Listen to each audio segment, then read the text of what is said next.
بسم الله وولد ومنفس قدوس أحد وأملاك آمين كما يكن يوم تدريت እግዚአብሔር آمين أملاكنا እግዚአብሔር سموز خبرا استمسكنا يكون هراي جخا مقصلتنا يزحلفه تمرتنا ملسي نحطاتكم لنا جمرنا يوم تقصلينا بيرن ورقه حسكم مسعم تكون تسفا جبر لدحري تختاركم بالنزخالكم ان صحفكم تخيدكم اقداسي تعمطعمنا اندحراي نايلومي حطونا دارغاناي زمص بملؤ تمرتنا متقالليتيا نعا ان قدميت همصي نخلو خطامرلنا حسيب له تايتبل حتيانيرا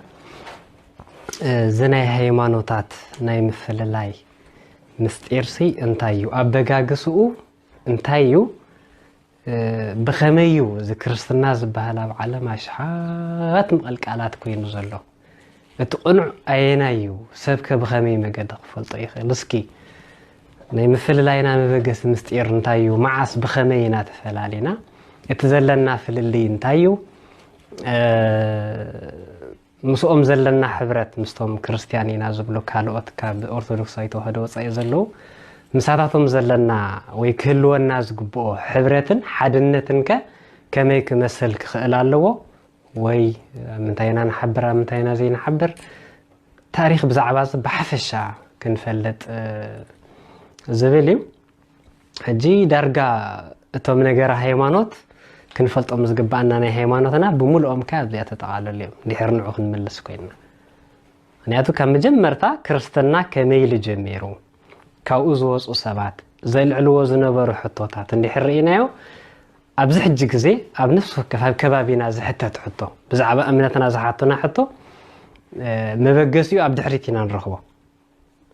من ابغيسو بخمي ابغيسو انتاي مبغسي ناي مصحف قدس غيرو ابغيسو مصحف قدس بخمي يملس حجي نزخ حجزنا بطعمي ازي حجاز زخونه تاريخ ناي مصاصا كريستنا نشتي كنرينا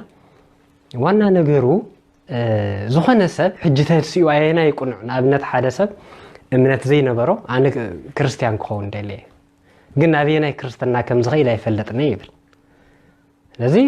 ተዋህዶ ከውን ተደሊ ንሕና ተቆንዕ ክንብለና ካቶሊክ ናትና የተቆንዕ ክብልወም ፕሮቴስታንት ናትና የተቆንዕ ክብልወም ተምናቶም ክፍል ፋላት ኩላቶም ማለት እዚ ሰብዚ ነተሐቂ ከመይገር ክፈልጦ ይኽእል ስለዚህ ዋና ነገርና ዋላ ሕጂ ነዚ ትምህርት ዝንካታተሎ ዘለና በሚዲያ ፍላይ እምነትና ኦርቶዶክሳውያን ተዋህዶ ዘይኮና ክንከውን ንኽእለና ሕጂ ልብና ኸፊትና ክንመሃር ግን كميلو امناتات مسينو بعلو توحدو كاثوليك بروتستانت كميلو مسي زخفل فال انا تحقنيا نمفلات انت يغبرالن يلو كاب لبو حق خفلط زدلسب نايتوم زمرحنا نايتوم زمهرنا سبكتن تمهرتن ترغامين طراي تختيلكا خاب مخد تتخكل نمفلات ندحريت يملس بزحات كاب زمناي معربان ترينيم بروتستانت يمنيرم زبزحو كاب كاثوليكن بروتستانتن يم ناب امن املاخ يلنا مبال كيدم زلو حجي ግን ዋላታ አምላኽ የለን መባል ዕግበት መስከሎም ናብ ሐቀኛ እምነት ክምለሱ መስደሊ እንታይም ዝገብሩ ናይ መጀመርታ ናይ ቤተ ክርስቲያን ታሪኽ ይምለጽና ቤተ ክርስቲያን ትባሃል ካብ ሐዋርያት ጀሚራ ተቅንዕት እምነት ኣብ ዓለም ያኒቱ መኻና ክፈልጥ ተቆይነ ይብሉ በጣዕሚ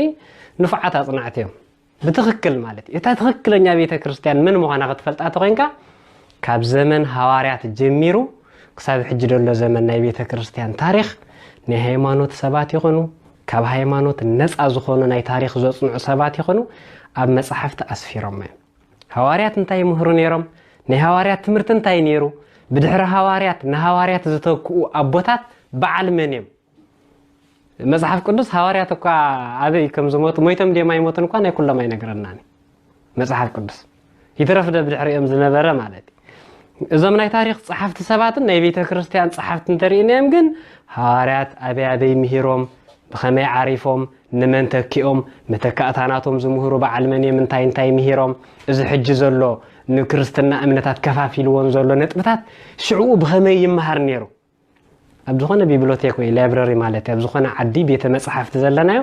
ببقنقانا تاريخ بيت كريستيان يلنا تاتينا كله خرخوا نخلينا يكاتهم تشرش فازرز ناي بيت كريستيان ابوتات زبحالو قدم زمفل لاي امنت زنبرو تمفللاي حج خرينا تزعبي مفللاي اب 325 يوم تخسيتو مالتي كساب 325 عامه مهرت ግን ቤተ ክርስቲያን ከም ሓንቲ ቤተ ክርስቲያን ትخيد ነራ አሞንጎ ሓደ መናፍቃና ይትንሱን ማለት አይኮነን ይትንሱን ነሮም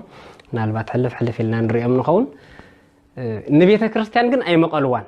እታ ንሐዋርያት ትምህርቲ ሒዞም ዝኸዱ አቦታት ከሳብ ሸዓ ጽቡቅ በሓደ ይኸዱ ነሮም ኣብ 325 ግን ንመጀመርታ ነክልተ መመቃቃል መጽ ስለዚህ ሓደ ሰብ ነተሐቅ ክፈልጥ ተኮይኑ ከሳብ 325 ዝነበረ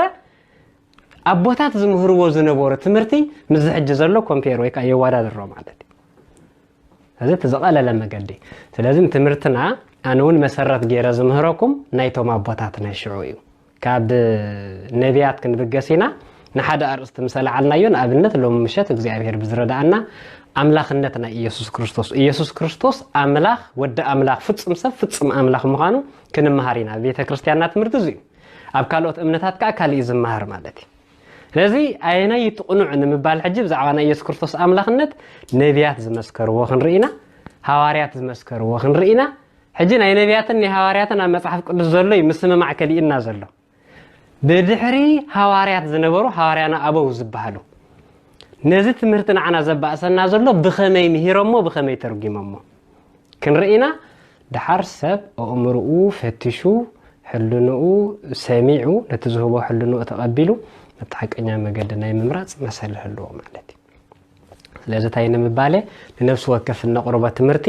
ናይ ነቢያትን ሐዋርያትን ናይ ሊቃውንት ቤተ ክርስቲያንን ምስክርነት ከናወረብና ንሕና ምስክርነትና ብኡ ተመሪሕና እንከይድ ይግባአና ማለት እዩ እጂ ለሙምሸት ንሪኦ ብዛዕባ አምላኽነት ኢየሱስ ክርስቶስ ይኹም ዝበልኩም ኩላትና በሓደ ኮይና አምላኽና ጎይታና መድኃኒና ኢየሱስ ክርስቶስ ኢና ንብል ኮሚና ንአምን ብናይ ቤተ ክርስቲያን መሰረታዊ ሕጂ ናይ ቤተ ክርስቲያን ትምህርት እንሰምዕ ዘለና ሰባት ከዓ ዋላቶም ደቂ ተዋህዶ ማለት ብልምድ ጥራይ ንኸይድ ዝነበርና ንኢየሱስ ክርስቶስ አምላኽና ንብሎ ጎይታና ንብሎ መድኃኒና ንብሎ እግዚአብሔር ፈጣሪ ንብሎ በኸመይ መገዲኡ ሕጂ ክንመሃሮ ይግባአና ማለት ቅድሚኡ ከም ትዘበልኩኹም ናይ ነቢያትን ሐዋርያትን ትምህርት ሎ ክሳብ 325 ዝነበረ ጉዕዞ አሞንጎ መናፍቃን ይትንሱኡ ነሮም ንዓኣቶም ሕጂ ኣብ ዝጠቂስና ኣይንመሃሮ መኒና ዋና አተኩረና ካብዛ ናይ 325 ነቤተ ክርስቲያን ናብ ክልተ ዝመቐለታ እዚ ኮይኑ ቅድሚኡ ኣይነበረን ማለት ግን ኣይኮነን ከም ዝበልኩኹም ነናእሽ ነሮም ግን እትናታቶም ናይ ምንፍቅና ትምህርት ኣብዚ ሕጂ ግዜ ዕድመ የለውን ካብ 325 ንድሕሪት ዘሎ ግን እቲ ዝተኸፋፈለ ትምህርቲ ክሳብ ሕጂ ኣብ ከባቢና ዘሎ ንዑ ዝሓዝዎ ስለ ዝኾነ ንዑ መልስ ክንበልና ንኣብነት ካብ ተጠፊኡ ንብሎ ዘለና ሕጂ ናይ ግኖስቲካውያን እምነት ቅድም 325 ኣብ ከባቢ ካብ ዘመነ ሐዋርያት ቅዱስ ጳውሎስ ኣብ ዝነበረሉ ጀሚሩ እዞም ግኖስቲካውያን ዝበሃል መናፍቃን ነይሮም ቅዱስ ዮሐንስ ብዛዕቦም ጽሒፍሎ ቅዱስ ጳውሎስ ብዛዕቦም ጽሒፍሎ እቶም ብድሕሪኦም ዝነበሩ ሐዋርያና አቦ በዓል ጠርጥለስ ዝበሃሉ በዓል ፖሊካርፐስ ናይ ቅዱስ ዮሐንስ ወደ መዝሙር ዝነበረ ብዛዕባ ዞም ግኖስቲካውያን ጽሒፎምልና ኣሎ እዚኦም ናይ መጀመርታ መናፍቃን እዮም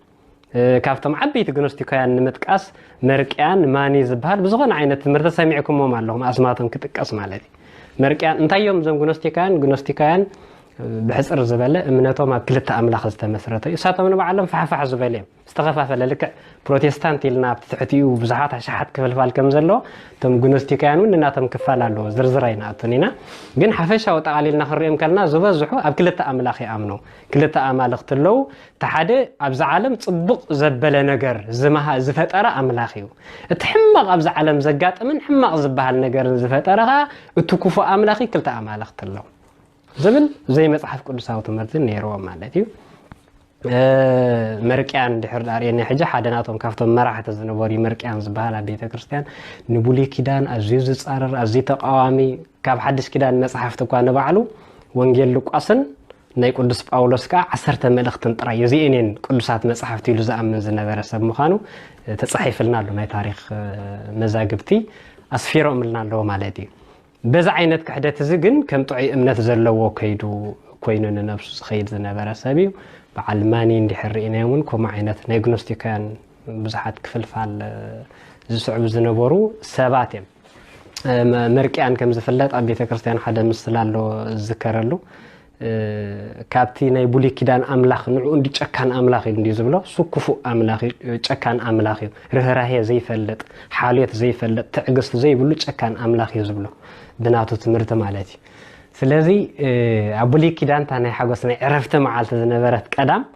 ابناتو انتا غيروا كتصوم الله وايلو او جمالتي انصارناتي نزيم ناي بيت كريستيان ابقن يتملك انت بيت كريستيان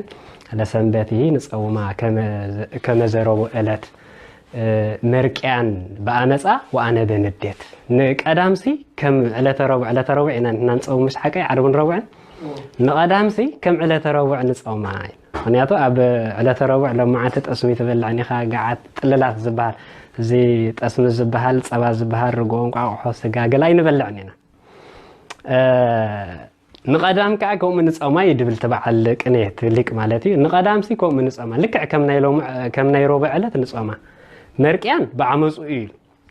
በዓመጹ ማለት ነተናይ ቡሊ ኪዳን አምላኽ ይቃወም ኣለኹ ብምባል እታ ናይ ዕረፍት ዕለትና አይሁድ ዝተዋሃበቶም ቀዳም ከም ትጽወም ናይ ሓዘን መዓልት ከም ትኾን ገይርዋ ኣነ ኻ ብስእነተይ ይብል ኣብ ዓድና ትክክለኛ ጾም ኣብዚ እዩ ሓቂ ኣብ ዓድና ጾምካ ተተባሂልካ ዓድና ሁሉ ግዜ ጾም ስጋ ተኾይና ከም እንታይ ኻ ጾም ክትብል ኩሉ ግዜ ሽሮይና ንበልዕ ኩሉ ግዜ ቅጫይና ንበልዕ ኩሉ ግዜ ጣይታይና ንበልዕ تبعل سجا بعل صبا بعل تسمي قال زبها لزي أبو دا أمتي خاطر رغبو مالتي سلازم أنا كل جزء صومي سلازم زي بعلك اللي أنت يدبل له أصوب بعمص يصوم أنا خابس إنتي قدام معلتي سجا خم دليت كي بالله بيت كريستيان نفل ليك قدام السنبتن ولو نكابتي تأشم تقنع أبتناي قدام سعر بجكاتك قدام سعر الله أنت معلت زي كوينو فتسيمو كي يصوم ببيت كريستيان سرعة لنا ግን ወላ ተፈቂደልካ ከሎ ብሰንከ ስእነትና ቀዳመ ሰንበት ስጋይ ንበልዕ ኒና ኻብያ ምጽና ንበልዕ ለዚ በዚ ዝከር ሓደ ማኒ ድማ ኮማ ዓይነት ካፍቶም ፍሉጣት ግኖስቲካውያን ንምዝካሪ መውስቦ ይኽልኩሉ ነይሮም ናቶም ትምህርቲ መውስቦ ረኽሲ ቅዱስ ጳውሎስ ኣብ ጢሞቴዎስ ኣብ ሰደደሉ መልእኽቲ እዚኣቶም ኢሉ መውስቦ ይኽልኩሉ ኣምላኽ ንብልዒሉ ዝፈጠሮ ስጋ ድማ ሰብ ክሕረሙ ይእዝዝለው እዩ لز باولس مالك لازم أبتمرتهم تاريخهم سجا بقوم رخصي ولا نسب كمان سجا منفس نفسي لهم فلالهم سجا رخصي دحرونا بجزية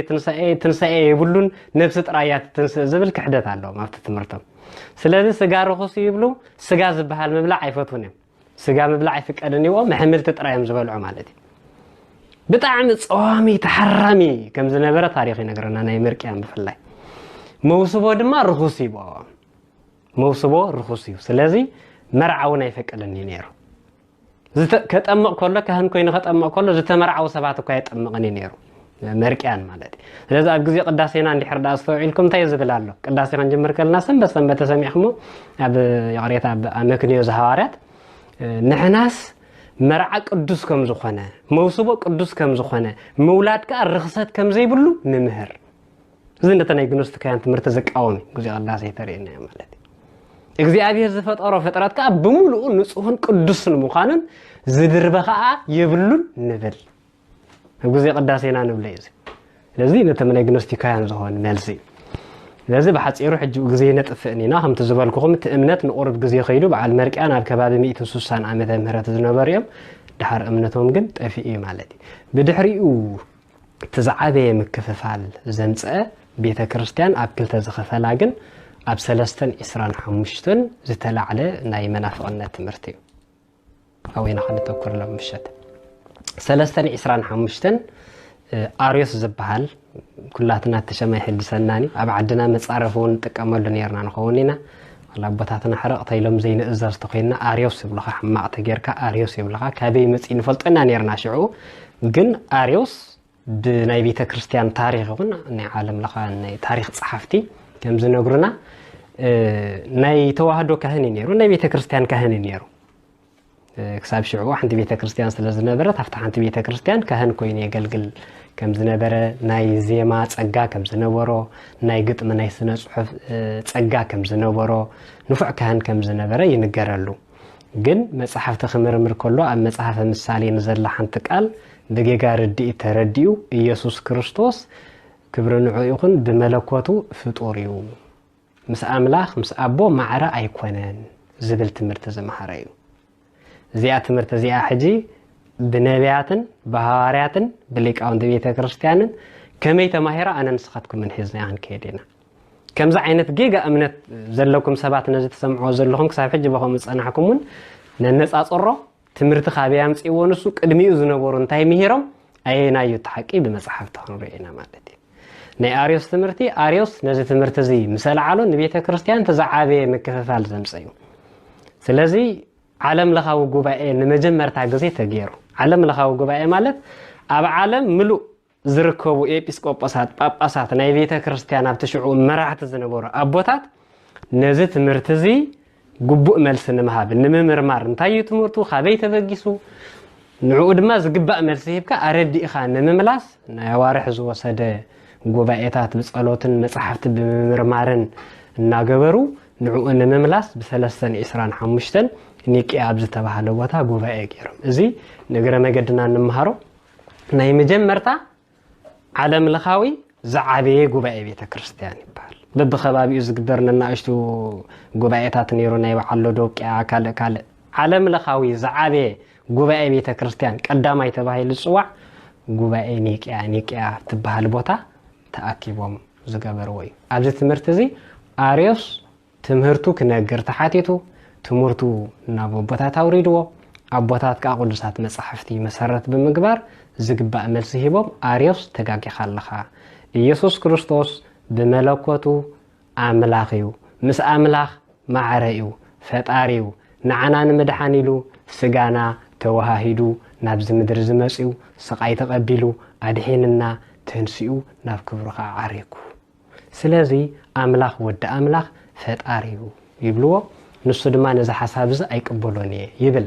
ዘይቅበለሉ ምክንያት መጽሓፍ ክጠቅስ ከሎ ኣብ መጽሓፍ ምሳሌ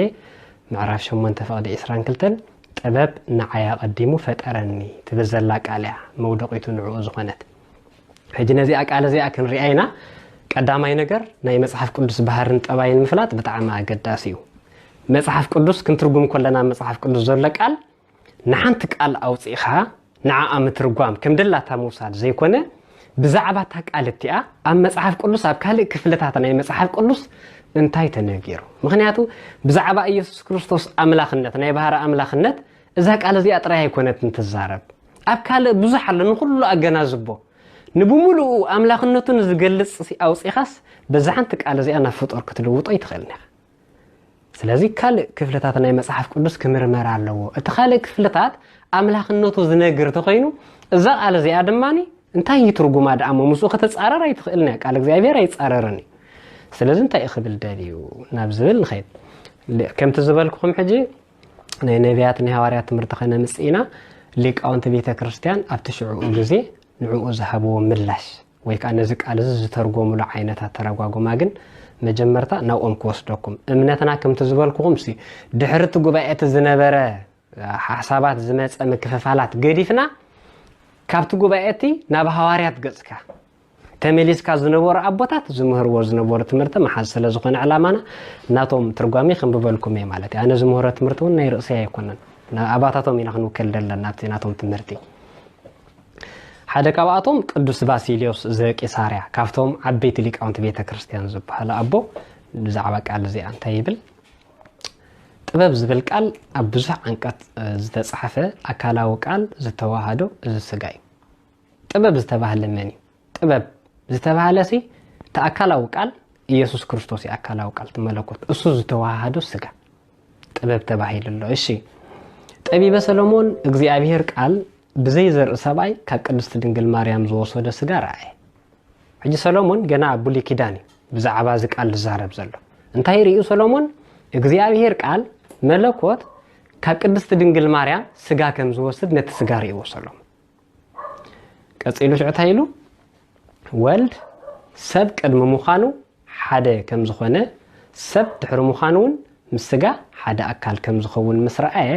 ሰሎሞን እዚ ቅዱስ ስጋ ከም ዝተዛረበ ገይሩ እግዚአብሔር ቅድሚ ፍጥረት ዝነበረ ወዱ ገበረኒ መን ከም ዝተዛረበ ገይሩ ኢሉ እዚ ስጋ ከም ዝተዛረበ መን ይዛረብ ደሎ ኢየሱስ ክርስቶስ ፍጹም ሰብ ፍጹም አምላኽ ኢልና ሓቀይ እቲ ስጋ ካብ ቅድስት ድንግል ማርያም ዝወሰዶ ናይ ፍጡር ስጋ እዩ ስለዚ ንኢየሱስ ክርስቶስ ፍጹም ሰብ ፍጹም አምላኽ እንብሎ እቲ ሰብነቱ ሕጂ ኣብዚ ታይልዎ ኣሎ እቲ ስጋ ይዛረባሎ ኢሉ እቲ ስጋ ድማ ፍጡር ኢሉ ለዚ ታይሉ ስለምንታይ እዚ ቅዱስ ስጋ ከም ዝተዛረበ ገይሩ እግዚአብሔር ቅድመ ፍጥረት ዝነበረ ወዱ ገበረን ኢሉ ተዛረበ ሰሎሞን ብዛዕባ ብስጋ ክትግለጽ ዘለዋ ጥበብ ተዛረበ ብዛዕባ ብስጋ ክትግለጽ ዘለዋ ጥበብ ብስጋ ክትግለጽ ተቆይና ናይ መን ስጋ ተወሰድ ናይ ድንግል ማርያም ስጋ ድማ እንታይ ፍጡር እዩ ናይ ፍጥረት ስጋ ዝተዋሃደ ፈጣሪ ስለ ዝኾነ ንሱ ወዲ እግዚአብሔር ፈጠረኒ ተዳይሉ ስለምንታይ አምላኽ ይባሃል ንዝብሉ ሰባት ኢሉ እግዚአብሔር ፈጠረኒ ኢሉ ማን ወዲ እግዚአብሔር ፈጠረኒ እንተይሉ እዚኣ ናይ አርዮስ ትምህርት ማለት እዩ እግዚአብሔር ፈጠረኒ እንተይሉስ ከመይገር እግዚአብሔር ይባሃል ንዝብሉ ሰባት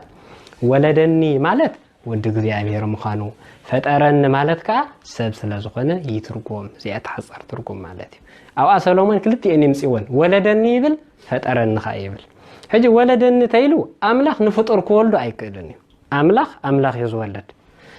ፈጠረኒ እንተይሉ ግና ተፈጠረ ክኸውን ክእል እዩ ኢየሱስ ክርስቶስ ኣብዚ ሕጂ ክልቲአን ኣምጽውን ሰሎሞን ተፈጠረኒ ትብል ንስጉያ ይርዳእና ኣሎ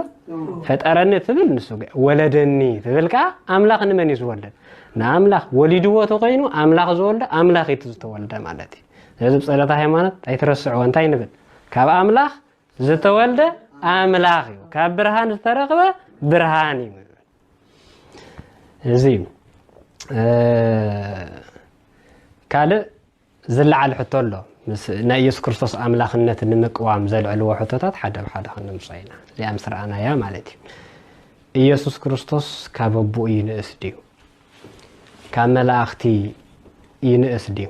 ኣብ መጽሓፍ ቅዱስ ዘሎ እዚ ካብ ኣቦኡ ከም ዝንእስ ዝመስል ዓይነት ኣጸሓሕፋ ስለ ዘሎ በዚ ከዓ ዝጋገዩ ሰባት ኣለዉ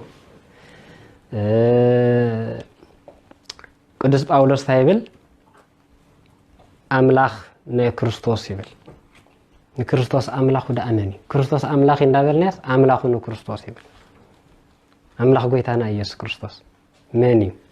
አምላኽ ኣለዎ መልዕሊ ኢሉ ፈጣሪ ሰብ ዘጋግዮ ቀሊል ነገር ኣይኮነን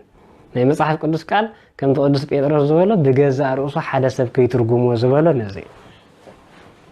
እሺ ቀጽልና ንሪና ክርስቶስ በዓል እውን አምላኸይ ይብል ናብ አምላኸይ ናብ አምላኽኩምን ናብ ጎይታ ናብ አቦይ ናብ አቦኹም ናብ አምላኸይ ናብ አምላኽኩምን ክኸይድ ዓርጋለሁ ይብል ሓቀ እሺ ካልእ እንታይ ዝብል ኣሎ ካብ መላእኽቲ ቁሩብ ኣንኣስካዮ ንክርስቶስ ካብ መላእኽቲ እንታይ ጌርከ ኣንእስካዮ ካብ አቦ መጀመርታ አቦ ኻባይ ዓቢ ኢሉ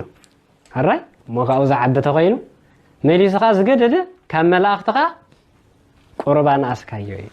እንታይ ማለት እዩ እዚአን እንተን ንብዙሕ ሰብ ኢየሱስ ክርስቶስ ፈጣሪ ኣይኮነን ሕጂ እዚ ሕቶ እዚ ክሳብ ለሙሎ ናይ አርዮስ ትምህርቲ ሕጂ ኣብዞም ናይ የሆዋ መሰኻኽር ኢና ዝብሎ የሆዋዊት ነስ ተባሂሎም ዝፍለጡ ንሳቶም ብቐጥታ ናይ አርዮስ ትምህርቲ እዩ ዘለዎም ተረፈ አርዮሳውያን ናይ ኢየሱስ ክርስቶስ አምላኽነት ዘይቅበሉ ሓደ ሓደ ንኣሽቱ ነገራት ይፈላለዩ እምበር ኢየሱስ ክርስቶስ አምላኽ ኣይኮነን ዝብሉ እዮም ሕጂ ክንደይ ሰብ ናብኣቶም ዝጠፍእ ዘሎ ማለት እዩ ኣብ ምስልምና እምነት መጽኢኻንኩም ተመሳሰልቲ እዮም ናይ ኢየሱስ ክርስቶስ አምላኽነት ዘይምቕባል ብዙሓት ንኩሉ መልሲ ክህበልና ዝኽእል ስለምንታይ እዮም ዘይቅበልዎ ክጠቕሱ ከለዉ ዘንጠቕስ ዘይምንውፅእ ብሓደ ኣለና ስለዚ ከምዚ ክብልና ከለዉ እንታይ ንብሎም ኣቦ ኻባይ ዓቢ ዝብል ኣብ መጽሓፍ ቅዱስ ኣሎ እንታይ ማለት እዩ ኢየሱስ ክርስቶስ ካብ ኣቦ ይንእስ ብመለኮቱ ብኣምላኽነቱ ማዕሪ ይኮነን ማለት ድዩ ክብልና ከለዉ እንታይ ንብል ካብ መላእኽቲ ቁሩብ ኣንኣስካዮ ክብል ከሎ ካብ መላእኽቲ ይንእስ ድዩ ኢሎም ተሓቲቶምና እንታይ ንብል እዚ እዩ ክንፈልጦ ኣለና ዶ ምሸ ናብ ትርጉሙ ክንከይድ ኢና ሕጂ እውን ናብ ኣቦታት ክምለስ እየ ናቶም ትምህርቲና መሰረት ንገበር ከምቲ ዝበልኩም ቅዱስ ዮሃንስ ኣፈወርቅ በረኸቱ ምስ ኩልና ይኹን እንታይ ኢሉ ንሱ ኣቦኡ ብሓቂ ካባይ ይዓቢ ወይ ይበልፅ ይብሎ መን ይኾም ኢሉ ክርስቶስ ኣቦ ካባይ ይዓቢው ይብሎ ኢሉ እሺ ንሱ መላእኽቲ ፈጢሩ ዝገዝእ ክነሱ ስለቲ ዝተዋሃዱ ስጋ ግና ነዚ ቃል እዚ ተዛረበ ቅድም እዚ ናይ ሰማ ኣበው ናይ ቅዱስ ቄርሎስ ቃል ቅዱስ ቄርሎስ ታይሉ ክርስቶስ ንመላእኽቲ ዝፈጠረ ንሱ እዩ ንመላእኽቲ ፈጢሩ ዝገዝእ ንሱ እዩ ስለቲ ተዋሂድዎ ዘሎ ስጋ ግና ኣቦይ ካባይ ይዓቢ እዩ كم ملاك قربان أسكايو تباهيل تزريب زلو بزعبات تواهيدو زل سجايو يبل سجا نايفت أرتي سجا نايدنجل مريم سجا تواهيدي لكم صني حكي سلازي إذا نايت حتى الناس تزرب نجارات هاللو قدوس يوحنس أفرق قصيلو تايبل ولد كريستوس بخبري كابو بوينا أزلي حافيرو نززارب ما نمسب سنفسب أي هالو حافيرو كريستوس كابو بوينا أسيو إلو ززارب سنفسب أي هالو مصحف نبؤو حد ودو مخانو كم كبر بؤ زخنا كبر رئينا يكون اندي زبليلو ناي ونجيل يوحنس معرف حد زلق قال يمصالنا كم كبر ابؤ زخنا كبري رئينا يبل نيوس كريستوسي كم ناي من كبر لو مالتي كم ناي ابؤ كبر انتلو كابؤ كما يغيرو ينس انت خنا جنا يلو انت خنا جنا بزي كريستوس بحق السب مخانو اردانا كابؤ أبو كابين يعبيو كبل كله كريستوس انتهي كوين الله مالتي فتصم سب كم زخونه كرد أناي سب كفتاري نساي نسني فتاري خب كله زعادي سلازي فتصم سب كم زخونه نخرد أنا أنا بعل مركان تمرتي كفت حدا تمرت ميوس كريستوسون برج سبا يكونن يلم زمهروا تمرت الله بمتاعتي سب كم زخونه خيني الرأي كامبر سبا يكونن مكراي تقبل أي موتة مكراي بصحن كم سب سقاير هون سبونا يكون دمتها جن سب كم زخنا يمثل نيرو سب مثيلو يتماساسيل امبر نص امبر سبا يكون نيم نعاتهم كحفر جنسو سغا كم زلبس سغا كم زتواهد بزح غزي اقدمو تزاريو سلازي انت يلو انت هنا غنا نسو بز كريستوس بحق سب مخانو اردانا كاب املاح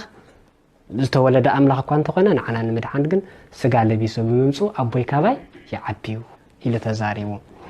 دقيمون أبز تنسأل لغزي كابزي كابني أدام بهاري سب كم زخنا رد أبز تنسأل كعرقن كله مالتي انتايو ليو أرديو كسي ليمصو فتسيمو كابونا أبزي تفلي كريستوس نابز مسيح بحال كله أبو خاوي تفلي منفس كدس خاوي تفلي أفتني مستير الله سيخون رئينا أب كله ملاقاتيهم بحادة بملكوتو مسأب منفس قدسن معرا اب كل خا ملوات كمتي او وانجيل يوحنس معرف 14 انا ابزلخو ابو او الله الحقي ابو ابزلو دما انا ولخو فيليبوس نبور اينا تبلني افتا انا زلخو ابو خمس الله يتفلط اندخا يلي نغيرو نيرو اب كله سلازي نابو عاريغو خنبل كلنا موسى ينبر اندي قدم كينبل يقدس يوحنس نابتي نوالا حنت داون تكون كاو زيت فله نابو كعرغن كله يلو ندق مزامرتو ناب املاخين املاخكم من بلا اذ سمعوا اذ تزاربه سغا طراي كيمسلم سب زخونه نسو غزي ابير قال اقدمو ابوي دحر مبالو مليس دما املاخ ابو بي خيدالو يعرغالو خبلم كله ناب املاخي خيدالو خبلم كله با سب طراي كيمسلم سغا طراي تزاربه كيمسلم انتي كايلش نابو بوي ابوي تيلو تودي ابو كون زخنا يبهر نعو طراي نسبات እግዚአብሔር አቦ በባህሪ አቦም ከሆነ ይከለኒ አምላክ ንሓደ ወዱ ዝበሎ ንክርስቶስ ሓደ ወዱ ናይ ባህሪ ወዱ ዝበሃል ንስ ንሕና ናይ ጸጋ ደውቄና ስለዚህ ናቦቦይ ምስበሎም አምላክ ባይ ናብ አምላክ ይጥራይሉ ሱቅ ተዝብል ነይሩ ስጋ ጥራይ ተዛረበ መሰሎም ነይሩ ስጋ ጥራይ ዝኾነ ሰብ ጥራይ ዝኾነ መሰሎም ስለዚህ ናብ አምላክ ይሉ እንደገና ድማ ናብ አቦይ አነ ሰብ ዝኾንኩ አምላክ አነውን ሓደ እዝነትን أنا بلالله ناي بحري ناي سب بحري جنزبه غير الله حقيقة زي بلو نسو أنا نفس السجان بحق تواهيد الله مساي حدا قال حدا بحري نزغبركو نناي سجا سرعات أبوين أملاخين يلصو بناي سجا سرعات أبوين أملاخين يلصواكو يلو بزعبا سجا ونت خمس تزاربه يقلص مالتي سلازي بز حدا سرعات زدما باولوس أملاخون لكريستوس يلو أملاخون لكريستوس يلو بس سرعة زون قويتا قبل جمرة بس سرعة زون أملاخون لكريستوس قبل أن يحس ميليسا أولوس تيزبل أملاخنا قويتانا مدعنا يس كريستوس يبل أملاخون لكريستوس قبل أن يحس قويتانا يلو قايبلو لك عبو بتلفيس وزلون تايلو أملاخون لكريستوس يلو خص وعد أنيحو سجاونوت المجلاس سجا خمس لبس المجلاس نجنا دما أملاخ مخانو المجلاس كا قويتانا أملاخنا مدحانينا ندبلقا بو يتصوع ስለዚህ 00 ፍጹም ሰብ ፍጹም አምላክ መካኑ ዝገልጽ ትምርተ ዳንበር ክርስቶስ ካብ ኣምላኽ ይንእስ እዩ ዝብል ትምህርቲ ንምግላጽ ከም ዘይኮነ ንምርዳእ እዩ ናይ ክብሪ በዓል ቤት በለ እግዚአብሔር ዝሃበና ጸጋ ክብርን ስብሃትን ኢሉ ድማ ጸውዖ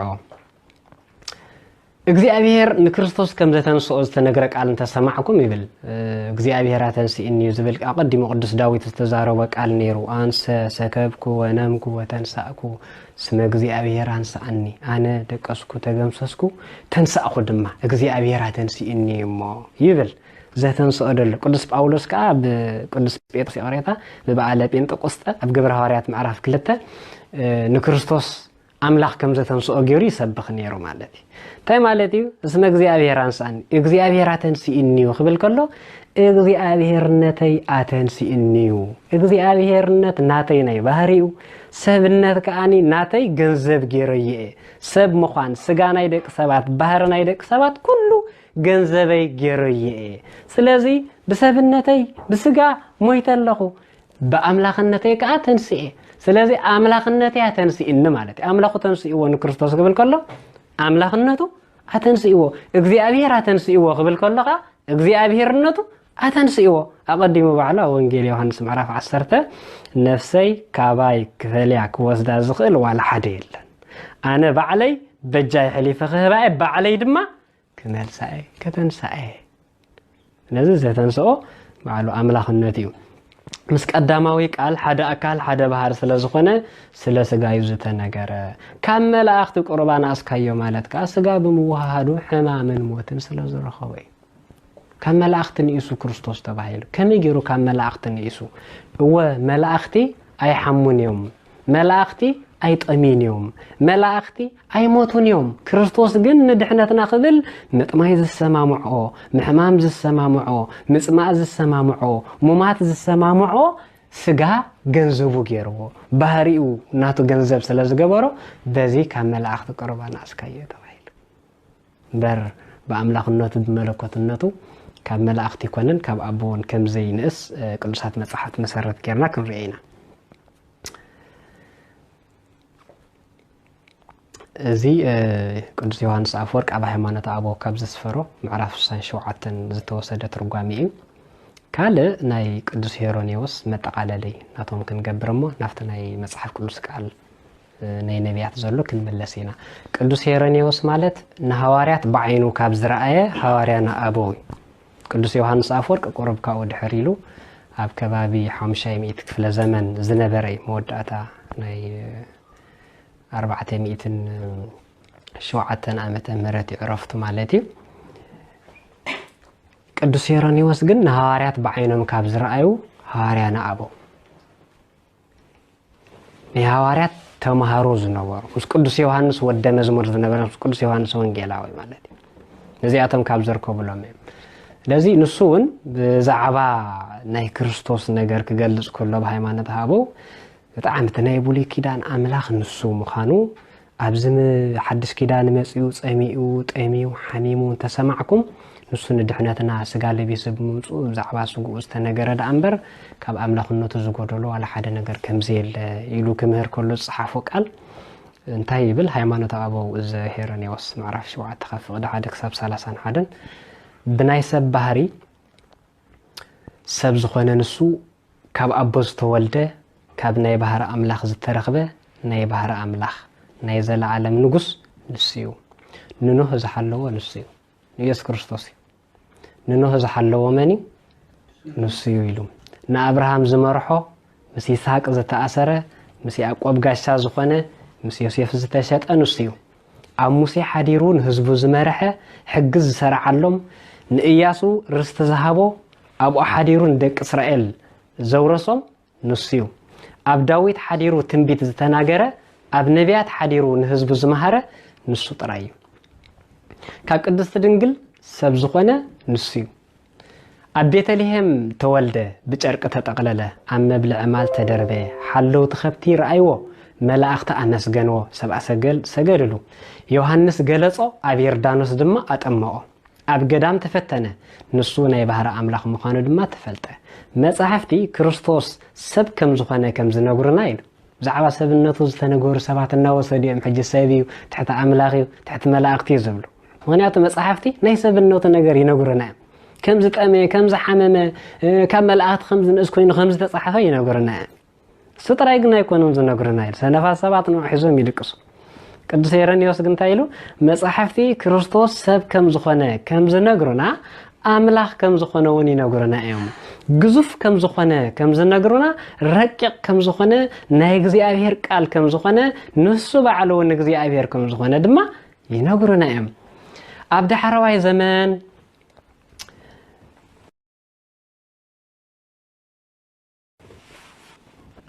ከም ዝተወልደ ከም ዝነግሩና አቀዲሙ ካብ አብ ከም ዝተወልደ ካብ አቦ ብዝያደ ካብ አደ ድማ ብዝያቦ ንመውላድ ናይ መጀመሪያ ከም ዝኾነ ንኹሉ ፍጥረት ይነግሩና እዮም ሰብ ከም ዝኾነ ጥራይ ይኮነን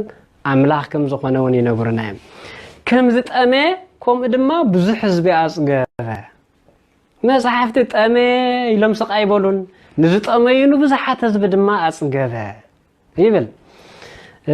ከም ዝደኸመ ከምኡውን ናይ ሓጢአት ሸኸም ንዝኸበዶም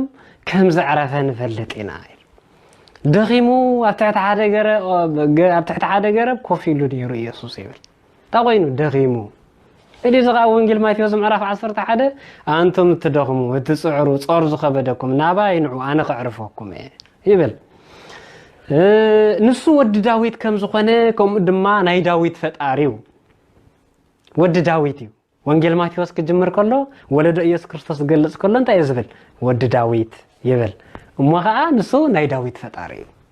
እዩ ወዲ ዳዊት ምዃኑ ይነግረና ብምንታይ ስጋ ካብ መን ተወሊዱ ካብ ዘርኢ ዳዊት ኣዴና ቅድስት ድንግል ማርያም ዘርኢ ዳዊት እያ ዝወሰደ ስጋ ናታ ስጋ እዩ ስለዚ ወዲ መን ንብሎ ወዲ ዳዊት ብስግኡ ወዲ ዳዊት ንብል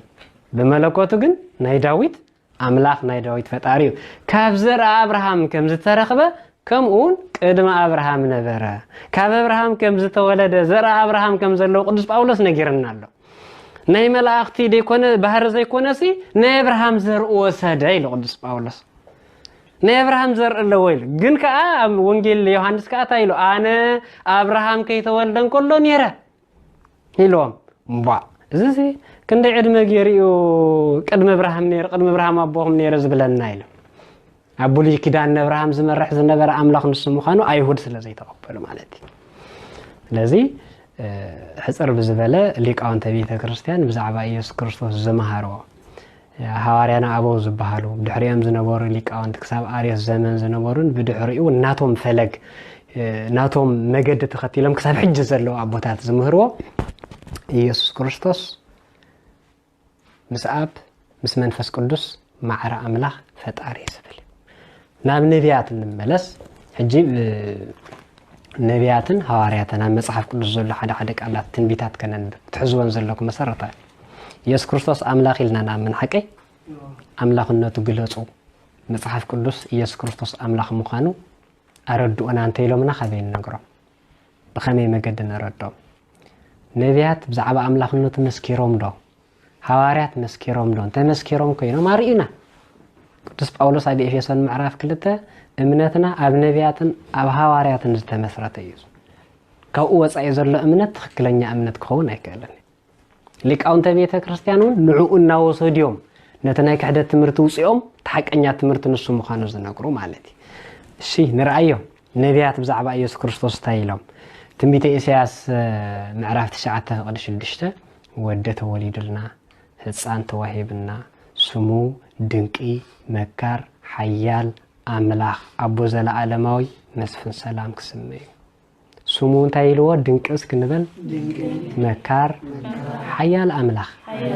ሓያል እንታይ መን ይንሱ ህፃን ኮይኑ ዝተወለደ መን እዩ ኢየሱስ ክርስቶስ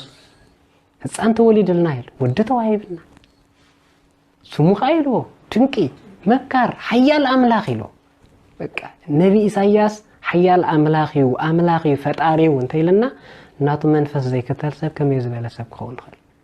እና ድማ ናቶም መገዲ ጌርና አምላኺ ኢየሱስ ክርስቶስ ንበል ካልእ ዳዊት እንድሕርኢናውን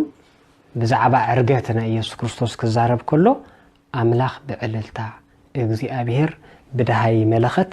ደየበ ይብል መዝሙረ ዳዊት መዝሙር 47 ፍቅደ 5 اتسديبه أملاخيو أملاخ بعللتا اسكنبل እግዚአብሔር بدهاي ملخت عرق حجي داويت بزعبا من يتزارب دلو بزعبا يسوع كريستوس زعرق مندي دحنتنا مسفصمه نموتنا بموتو قتيلو ابسال ساي معلت تنسيو ابربعه معلت دمان سماي زعرق من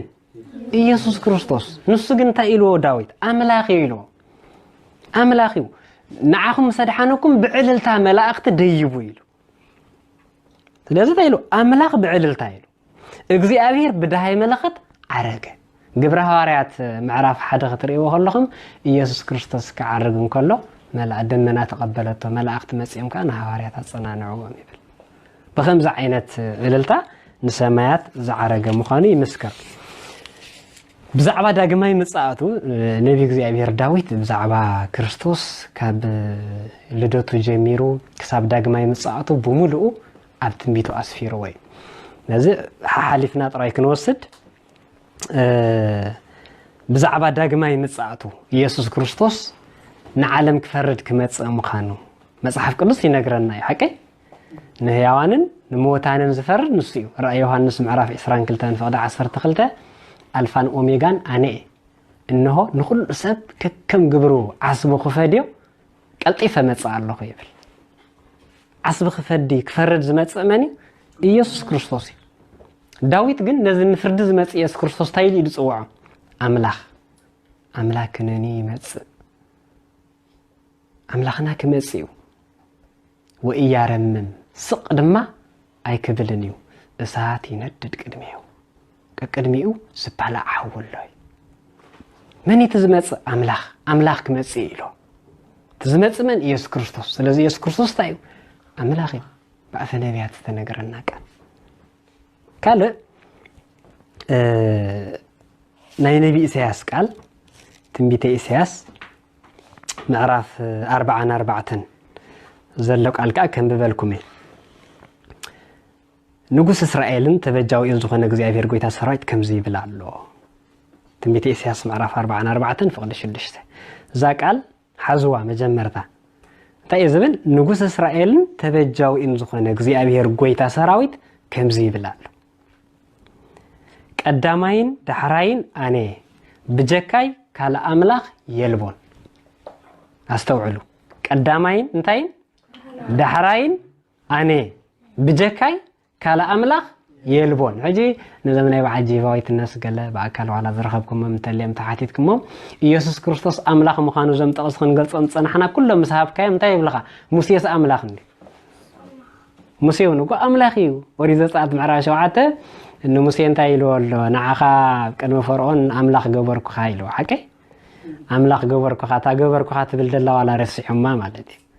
አምላኽ ገበርኩኻ አምላኽ ዝገብረ ዘሎ ሙሴ መን እግዚአብሔር እዩ አምላኽ ፈጣሪ ደይኮነ ግን እንታዩ ናይ ጸጋ አምላኽ ዝባል ናይ ጸጋ አምላኽነት ዝባሃል ኣሎ አነ ንስኻትኩም ቅዱስ አትናቴዎስ ታይብል አምላኽ ታ ኮይኑ ሰብ ኮይኑ ይብል አምላኽ ስንምንታይ ሰብ ኮይኑ ንምንታይ ያው ኩሉ ዘየድሕነና ንዝብል ክምለስ ከሎ ንሕና ብጸጋ አማልኽትን እንትኽንከውን አምላኽ ሰብ ኮይኑ አዳም ክፍጠር ኮሉ ዝጸጋ ዘነይሮ በኃጢአት አጥፊእዎ ነይሩ ነዚ ዝጠፈአ ክብር እዚ ናይ አምላኽነት ናይ ጸጋ አምላኽነት ንኽመልሰልና አምላኽ ሰብ ኮይኑ ሰብ ከ አምላኽ ኮይኑ ካብዚ አምስት ተበልዕ ከም አምላኽ ክትከውን ኢኻ ዝተባሃለ ተፈጺምሉ እዩ ስለዚህ ንሕና ናይ ጸጋ አማልኽቲ ኢና ኣብ ወንጌል ዮሐንስ ምዕራፍ 10 ካብ ፍቅዲ 30 አነ ናቦን ሓደ ኢና ይብል አፍታ አንቶይ ካብ አቦ ኻባይ ዓቢል ነይር ሓቀ ኣብዚ ግን ታይሉ አነ ናቦን ሓደ ኢና ኢሉ afti ብስጉኡ ካው ከም ዝነስ ገሊጹ ብመለኮቱ ግን ማዕረ ምዃን ንምግላጽ አነ ናቦን ሓደ ኢና ምስበለ እምን ልዕሎም ቆጥሎ ሕጅስካ ክጻረፍ ጀሚሩ ኢሎም ታኾንኩም ተቆጥሉን ኣለዎም ኢሎም አነስ ይለም ጻማት ይሕውየልኩም ሞታታ ተንሲልኩም ኩሉ ሕማም ዘለዎም የንጻሃልኩም ኣለኹ በናይ ግብሪኹም ተቆጥሉን እንደለኹም ምስበሎም ስለ ለምጻማት ምንጻኻ ሕሙማት መሕዋይካ ሞታት ምትንሳኻ ስለ ጽቡቕ ግብርኻ ይኮነን ግን ሰብ ክነስኻ አምላኽ ስለ ዝበልካ ኢሉ ሰብ ክነስኻ አምላኽ ስለ ዝበልካ በዚና ንቀትለካ ደለና ስለዚህ ኢየሱስ ክርስቶስ ባዕሉ ብዛዕባ ነፍሱን አምላኽ ኢሉ መስኪሩ እንታይ ኢሉ መልስሎም ግን እሱ በትንዖም ዝርድኦም ቋንቋ ገይሩ አየንስኻትኩም አፍቲ መጽሐፍኩም ሲልዋ أفت مصحفكم نتم قال أملاخ زمصلهم أمالخت تباهيلم تصوي أمزي اللون إلو أمالخت تباهيلم تصوي أمزي اللون إلو كم مزمور داوود قال تقيسو نجيرو نتم قال أملاخ زمصلهم كأمالخ تخاب تباهلو أنا ببهري ناي بحق أملاخ كله خدا كملكم أملاخ تبلكم نتبلكم مقبال تأبيو سلازي لا تنزاربكم زلخ قالكم أنت زي أمنكمني جبرتات يريكم زي تأمنوا يملا بنير سلازي نزوم موسيقى أملاخيو نحن عون نسقى أمالختينا نزبلو بسقى أمالختينا قلنا يبهر أمالختي كنان حجزاك على زي أفريساتا بجكاي كالا أملاخ يلبون وا موسيقى أملاخ دي تبهلن تايدا بجكاي زبلا بزيل وا موسيقى يسقى أملاخيو كلاتنا كريستيان بيسوع كريستوس زعمنا حجي بسقى زرخبنايو يسقى أمالختينا أملاخ زبل كلام مصحف قدس نتحققنا أملاخ يوهب نيصقى أمالختي وهب نطاوتات كا أملاخ تباهيلم تصوي عمالو نحسوت أمالختي كنرينا يوحنس أنا تصرى بيلو نيسوع كريستوس ناي بحق أملاخ يلو خفلي سلازي أبزي أقال زي أجن كتستوعوا الله دلكم حدك قدامين دحراين تبل قال أبا حدث كيدان كنا نرينا قدامين دحراين أنا بجكاي كال أملاخ يلبون قدامين دحراين زبال سطري أملاخ نبرأ يوحنس ندحر كيدنا خا إذا قدامين دحراين يسوع كريستوس أنا إيلو حكيني مصحف قدسكم زبلان بيكم الله قدامين دحراين أنا رأي يوحنس معرف حدا ندحران بيكم ما أنت يبل كاب فقد شدشته كابت زلون زنبران زمصن يسوع كريستوس كابت زلون زنبران زمصن اذا ملأخت تسدد اندي ادلا كمن يطلع اخدلا كابت زلو حجي قدم زنبره بحج دما زمص نفرد مصيون ابز عالم كا نعلم حليفه خا زنبر قدس باولوس ابراهيم معرف 13 تايل ولا غاشا بزخونه بحدش تمرتي ايتوسدو ኢየሱስ ክርስቶስ ተማለን ሎምን صباحን ዘላለም ንስዩ ኩሉ ግዜ ንስዩ ኣብዝኻ ታደብዳቤ ተስደድ ዘላ ካብቲ ዘሎን ዝነበረን ዝመጽእን ካብቶም ኣብ ቅድሚ ዝፋኑ ዘለው ሸውዓተ መናፍስቲ ካብቲ ኡምን ምስክርን በኽሩ ሞታትን ርእስ ነገስታት ምድርን ዝኾነ ኢየሱስ ክርስቶስ ጸጋን ሰላምና ኣኻትኩም ይኹን ንዑኡነ ተዘፍቀረና ካብ ኃጢአትናውን ብደሙ ዘንጽሐና ኢሉ ብደሙ ዘንጽሐና زحصبنا نእግዚአብሔር አብኡ ድማ ናይ መንግስቱ ካህናት ክንኮኑ ዝገበረና ክብርን ስልጣንን ዘለዓለም ንዑ ይኹን አሜን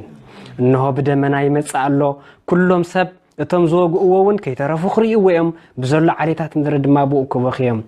ወአሜን እቲ ዘሎን ዝነበረን ዝመጽእን ኩሉ ዝኽእል እግዚአብሔር አምላኽ አልፋን ኦሜጋን አኔ ብላለሁ እስከሆም ንበል እቲ ዘሎን ዝነበረን ዝመጽእን ኩሉ ዝኽእል እግዚአብሔር አምላኽ አልፋን ኦሜጋን አኔ ብላለሁ ይምጻባ ኢየሱስ ክርስቶስ አልፋን እንታይኒ ኦሜጋን አልፋ ማለት በናይ ትግርኛ ናይ መጀመርታ ፊደልና ሃ ወይ ካ ሄ ናይ መወዳእታ ፊደል ካ ፐ ናይ ግሪክ ካ ናይ መጀመርታ ፊደል አልፋ ናይ መወዳእታ ፊደል ካ ኦሜጋ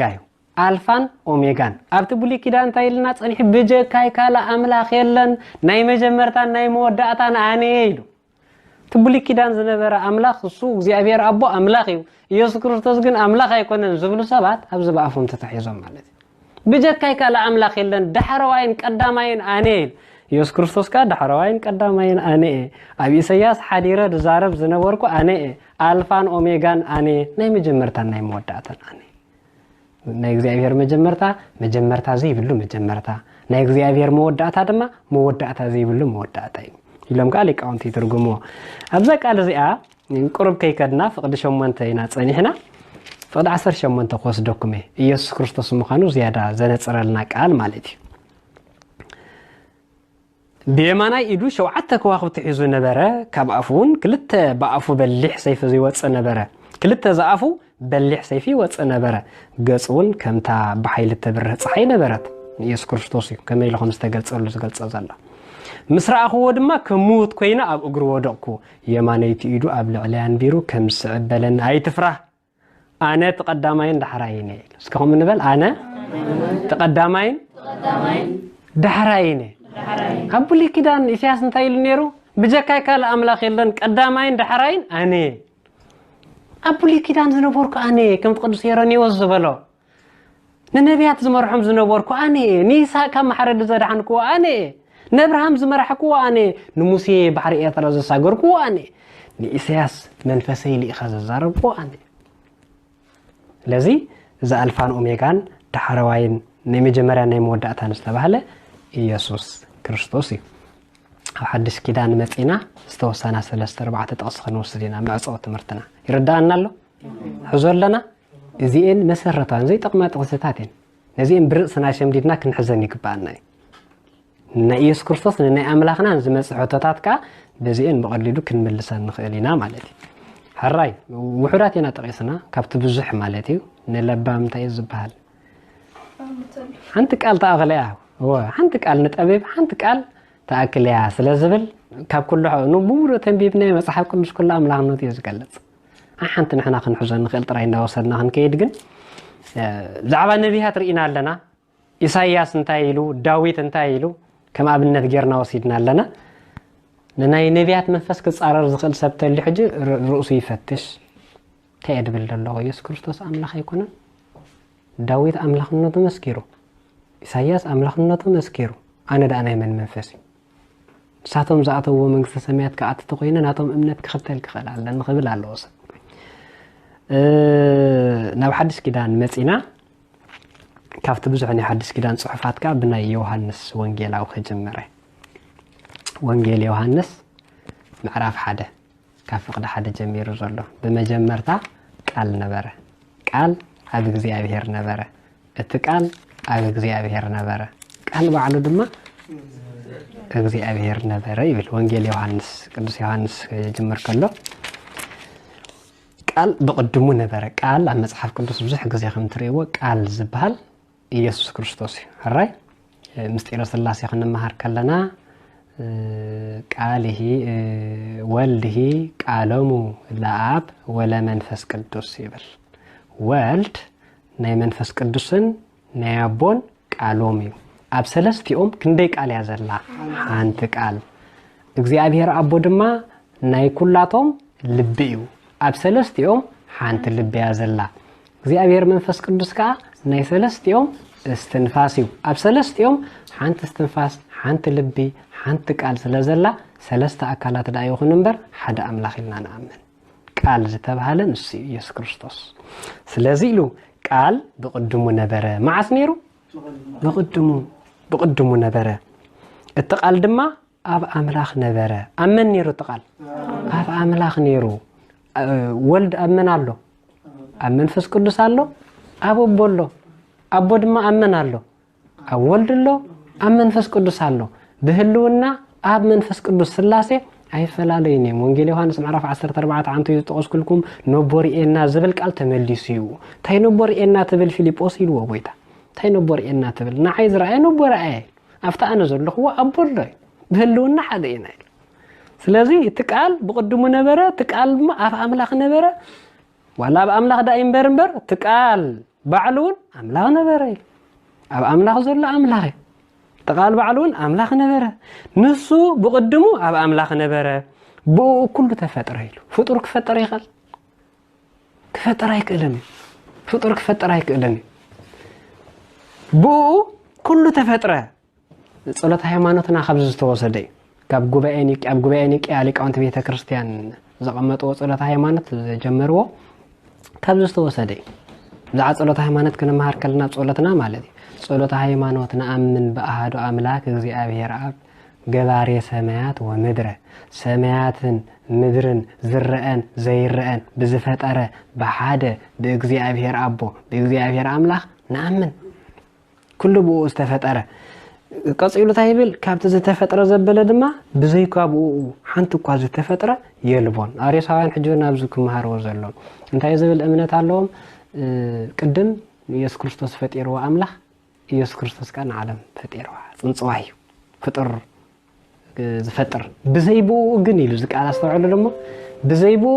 ወላ ሓንቲ ዝተፈጠረ የልቦን ኢየሱስ ክርስቶስ ተፈጢሩ ተቆይ ፈጣሪ ሓደ ኢሉ ወብዚ ብዘይብኡ ዝተፈጥረ ዋላ ሓደ የለን ብዘይብኡ እንድሕር ዳ ክንተናቶም ትምህርቲ ኮይኑ እዛ ዓለም እዚኣ ብዘይ እግዚአብሔር አቦያ ተፈጢራ ማለት በኢየሱስ ክርስቶስ ተፈጢራ ዝግንታይ ኢሉ ብዘይብኡ ዝተፈጥረ ዋላ ሓደ ነገር የለን ኢየሱስ ክርስቶስ ፈጥሩ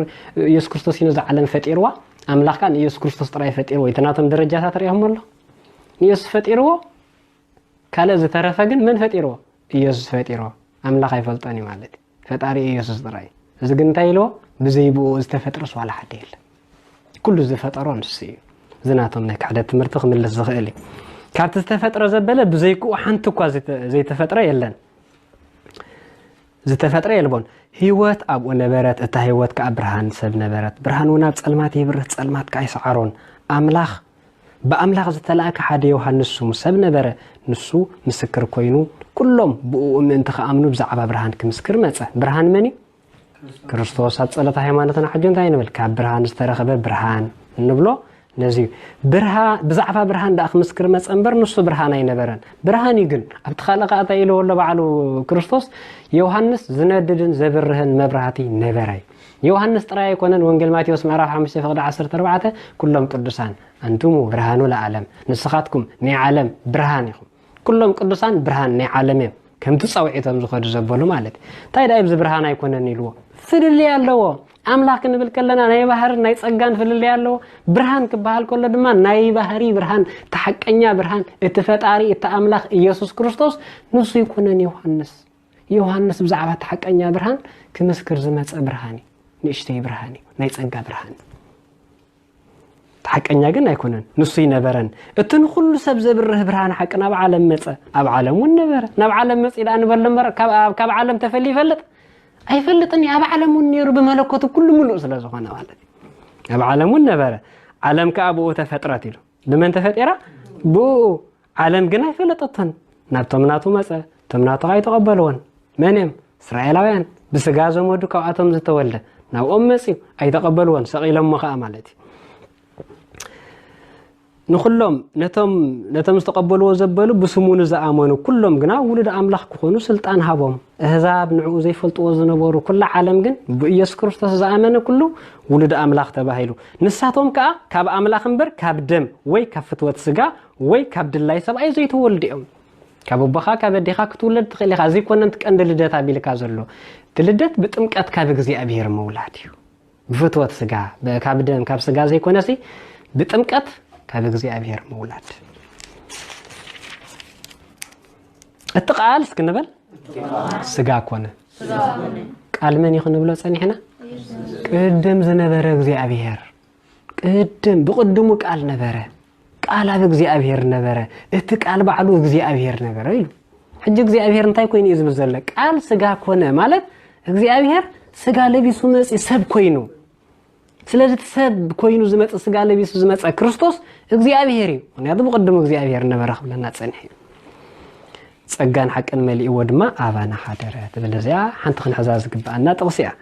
ካብ ቅዱስ ዮሐንስ ከይ ወፃና ቅዱስ ዮሐንስ ኣብ መጽሐፍ ቅዱስ ክንደይ መጽሐፍቲ ይጽሒፍ ደሎ ናይ መጽሐፍቲ ይደሎ ወንጌል ኣለዎ ወንጌል ዮሐንስ ዝበሃል መልእኽታት ኣለዎ ክንደይ መልእኽታት ሰለስተ መልእኽታት ኣለዎ ራብዓይ ድማ ሳልሳይ ካ ወንጌል ራእይ ዮሐንስ ማለት ይቅሬታ ራብዓይ ናይ ቅዳሴ መጽሐፍ ናብ መልእኽቱ ወስደኩም የብቀጥታ ቅድምና ብቶም ካልኦት ሐዋርያት ምኻደይ መልእክተ ዮሐንስ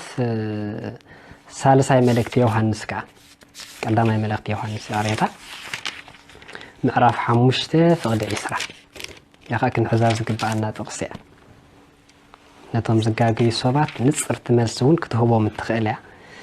እንታይ ዝብል نفقد إسراء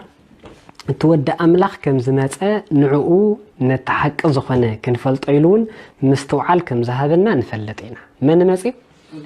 ود أملاخ تود أملاخ كم زمات نعو نتحقي حقيقة أنسي نعو نتحقي زخنة كنفلت عيلو مستوعل كم ذهبنا نفلتينا نحناس كنبل أب تحق زخنة أب إيسوس كريستوس ودو إنا زلنا نسو اتناي حق أملاخن ناي زلعالم هيوتنيو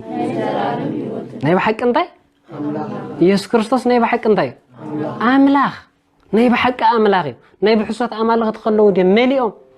طاوتات أمالخ أحزاب انتهى مليون قدس داويد فنجان كله ما يشتتن يوم عينن كله ما يرئينهم እቶም ንዕኦም ዘምልኹስ ከማኣቶም ዳ ይኹኑ እዩ ስለዚ እዚኦም ናይ ሓሶት ኣማልኽቲ እዮም ኣናኻ ናይ ጸጋ ኣማልኽቲ ኢና ኢየሱስ ክርስቶስ ግን ናይ ምንታይ ኣምላኽ ናይ ብሓቂ ኣምላኽ ናይ ባህሪ ኣምላኽ ኢሎ ቅዱስ ዮሐንስ ክፈልዮም ከሎ ማለት ናይ ዘለዓለም ህይወትን እዩ ናብ ራእይ ከዓ ንኺድ ኣብ ራእይ ከምታ ቀዲመ ዝነገርኩኹም ኣብ ምዕራፍ 1 ፍቅዲ 8 ፍቅዲ 18 ዘላ ዓባይ ቃል ኣምላኽነቱ ትገልጽ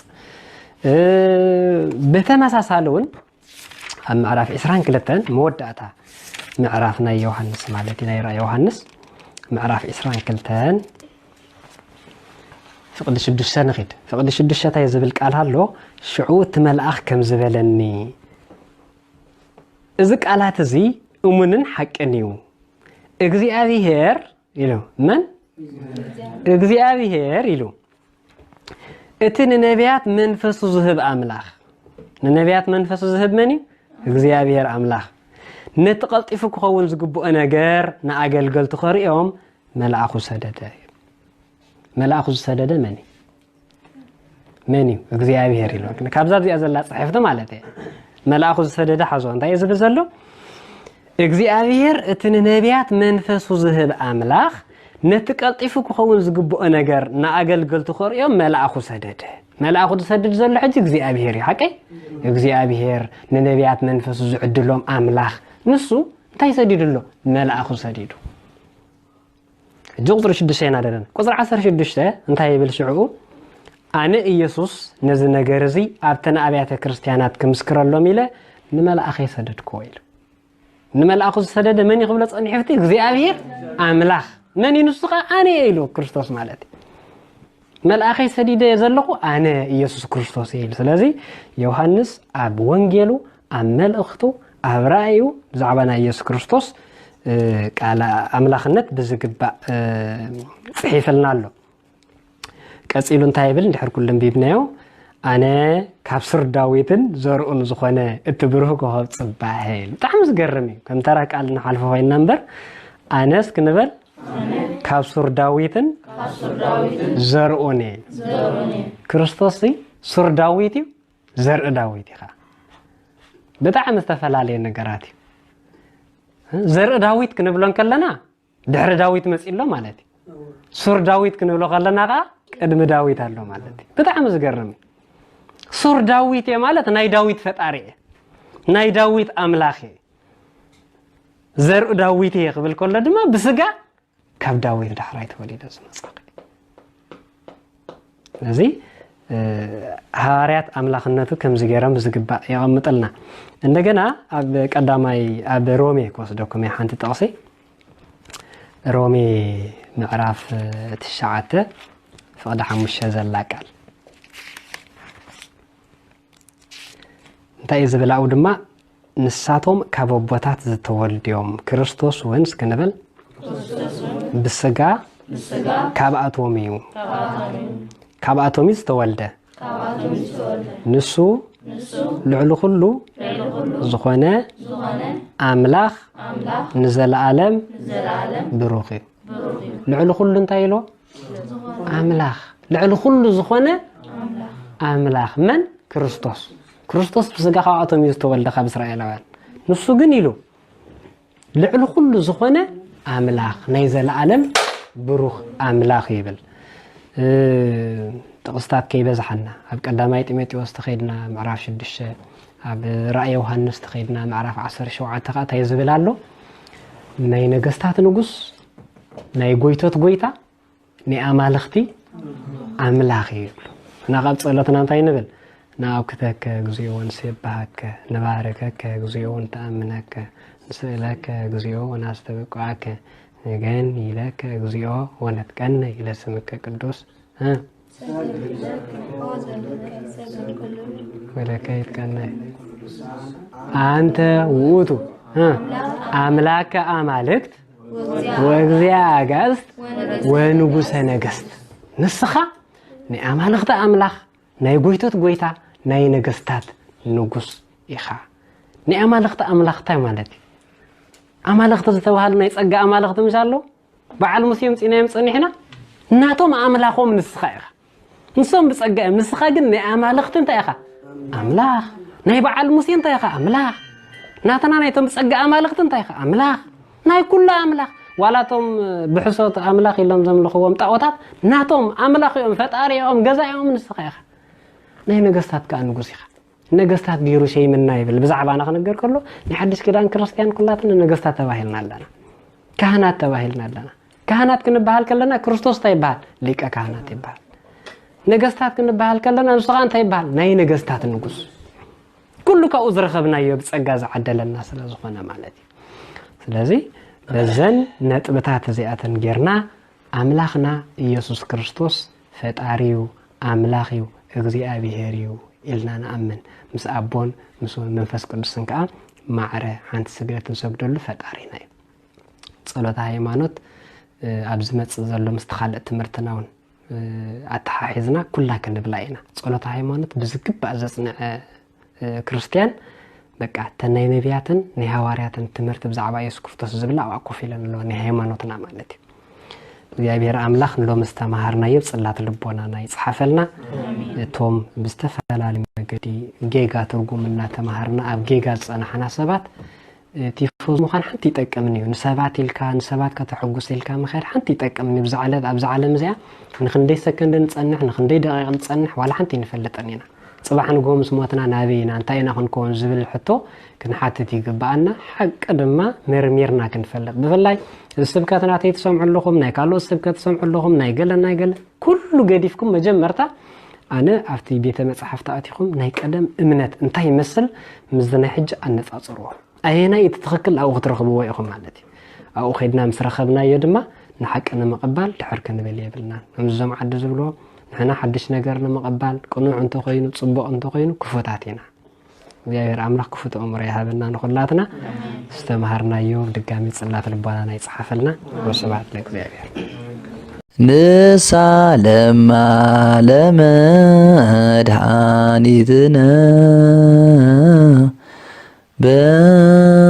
በትፍስሕት